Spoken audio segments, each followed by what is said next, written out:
because I was working with the university's press and media team right around the time that they discovered the remains of King Richard III under the car park, which was a massive story nationally and beyond. But I believe it was my first day of work. I walked into the office and my boss at the time sort of pulled me to one side and said, "Don't tell anyone because we're not allowed to say anything yet, but we found these bones in this car park in the middle of Leicester city centre, and we think that it could be King Richard III's lost remains. But we obviously need to do a lot of work to ascertain if that's true." And then I was with the university through the whole identification of the remains through the DNA and genetic analysis, to his ultimate reinterment in Leicester Cathedral, which was a really exciting event. So how did they figure that out? Did they have to get, like, is he related to the modern monarchy? So did they have to, like, go and take some DNA from William or something? I don't know. I'm not a genealogist or any of that, so I can't tell you the specifics of it. But it was the genetic department at the University of Leicester that was heavily involved in doing that genetic analysis. And actually, the Department of Genetics at the university is quite well known because they also discovered DNA fingerprinting at the University of Leicester. Sure. So it's really interesting.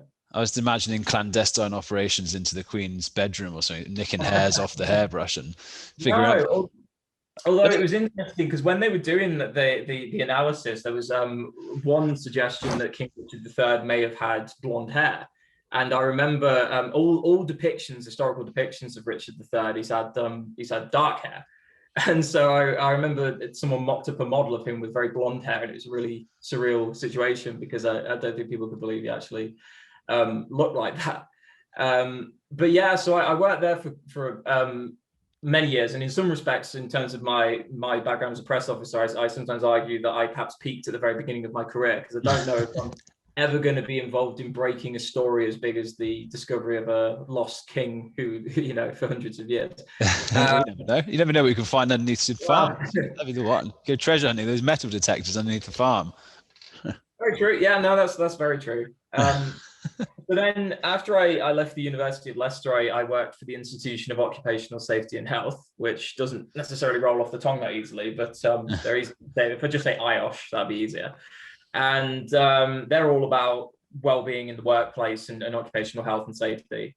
And one of the groups I worked with quite closely there was the Irish Rural Industries Group, who were working very, very closely in the agricultural sector, specifically in relation to farm safety. So obviously farming's got a high accident fatality rate.